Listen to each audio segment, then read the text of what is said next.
নমস্কার বন্ধুরা, বেঙ্গলি লাইফস্টাইলে আপনাদের স্বাগতম জানাই। আবারও চলে এসেছি একটা নতুন রেসিপি নিয়ে। সরষে ইলিশ তো অনেকেই অনেকভাবে রান্না করে খেয়েছেন, এভাবে একবার ট্রাই করে দেখবেন, অবশ্যই ভালো লাগবে। চলুন এই রেসিপিটা বানাতে কি কি লাগছে দেখে নেওয়া যাক। মাছটাকে রিং পিস করে কেটে ধুয়ে নেওয়া হয়েছে। সরষের তেল, জিরে গুঁড়ো, লঙ্কা গুঁড়ো, হলুদ গুঁড়ো, কিছুটা পোস্ত কাজু মিশিয়ে বাটা। সর্ষেটাকে বেটে ছেঁকে নেওয়া হয়েছে, 4টে কাঁচা লঙ্কা আর একটু পাঁচফোড়ন আর লবণ। এবার মাছের মধ্যে ভালোভাবে নুন আর হলুদ মাখিয়ে নেব। আপনারা কে কোথা থেকে আমার ভিডিও দেখছেন অবশ্যই কমেন্টের মাধ্যমে জানাবেন। দেখুন, এদিকে আমার মাছের মধ্যে লবণ আর হলুদ মাখানো হয়ে গেছে। কড়াইটা গরম হয়ে এলে এর মধ্যে সর্ষে তেলটা দিয়ে দেব।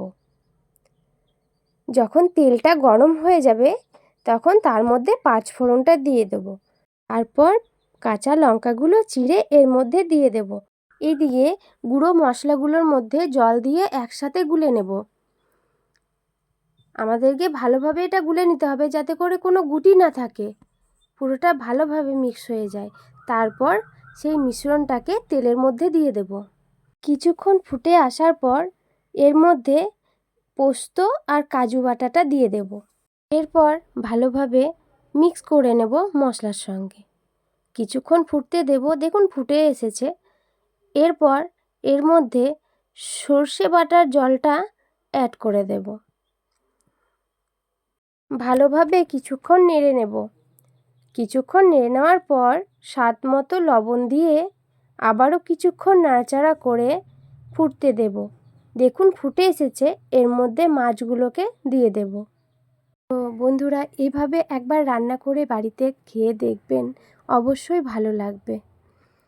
দেখুন এদিকে মাছটা ফুটে এসেছে। এবার মাছগুলোকে উল্টে পাল্টে দেব যাতে করে দুই দিকটা ভালোভাবে কুক হয়ে যায়। এই রেসিপিটায় বেশি ঝোল থাকবে না, ঠিক এইভাবে লাগা লাগা করে নিতে হবে। তো হয়ে এসেছে। এর মধ্যে সর্ষে তেল দিয়ে দেবো কিছুটা। ওপর থেকে 4টে কাঁচা লঙ্কা চিড়ে দিয়ে দেব। আপনারা আপনাদের স্বাদ মতো ঝাল ব্যবহার করবেন। লো ফ্লেমে কিছুক্ষণ ফুটিয়ে নিলেই হয়ে গেল রেডি।